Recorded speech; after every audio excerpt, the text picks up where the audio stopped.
тоже не верил. Что за фантастика? А когда заболел свой сын, я пришел сюда, сыну сейчас 29 лет, старшему. Он заболел острым мелобластным лейкозом. Я хочу, для меня это постоянно рассказывать, это для меня трудно, такой стресс переборол год назад. Мы думали, мы уже потеряем, а до него, год назад, мы потеряли, братишкин сын 95-го года, тоже лейкоз, рак крови, да. Его мы 11 месяцев боролись, тогда мы не знали про эту компанию, но мы его потеряли через 11 месяцев, 95-го года пацан. Через год заболел мой сын. Я думал, от чего это? Это, наверное, от линии матери, может быть, по наследству.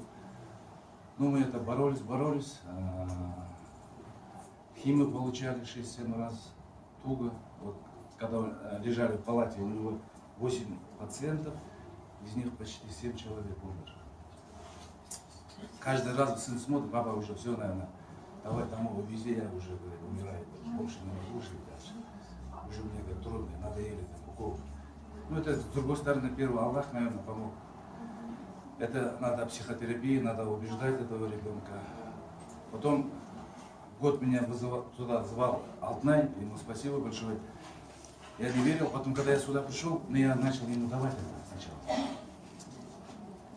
Он-то плохо кушает, аппетит нет, а после этих спреев он начал кушать. Смотрю, допустим, тромбоциты маленькие, там 25, 30, 40. Смотрю, он через неделю-две уже поднимается, быстро поднимается. Он быстро оживляет и нормально ходит.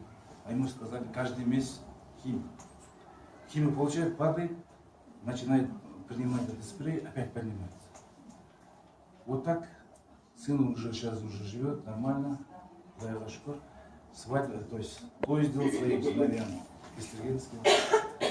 Сейчас нормально устроился на работу. Сейчас у него своя фирма.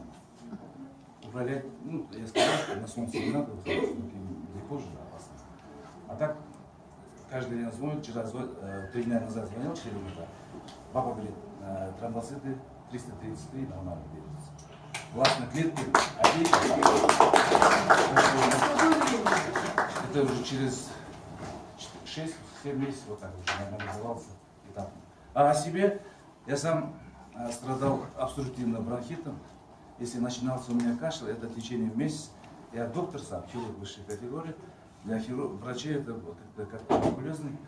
Вот избавился от этого кашля, двухсторонний гайморит.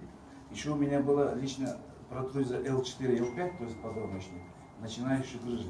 Меня одна нога отнимала, я 2-3 раза вот так падал, я думал, уже инсульт получил. Оказывается, это грыжа. Я сам доктор, это его не заметил. Но после этих спреев, когда начал понимать, у меня сильные боли поясницы было. Неделю болел, я не мог сидеть на приеме, на операцию не ходил. Потом думал, обезболивающее что ли пить. Но все равно я продолжал. Через 7 на 8 сутки она отпустила. Все, после этого боли исчезли. Сейчас я нормально гнился, похудел на 15-20. Когда я это знал, про эту компанию, я пожалел, когда я своей братишке эту компанию, продукцию не давал, да. Мне кажется, если зная эту продукцию, да, если сам кто-нибудь не примет, принимать не будет, да, на концовке будет жалеть, как я. Поэтому я рад, что я сюда вошел в эту компанию, и сам принимаю, дети принимают, и у меня 2 внука тоже принимают, они все бодрые, радостные, играют сейчас.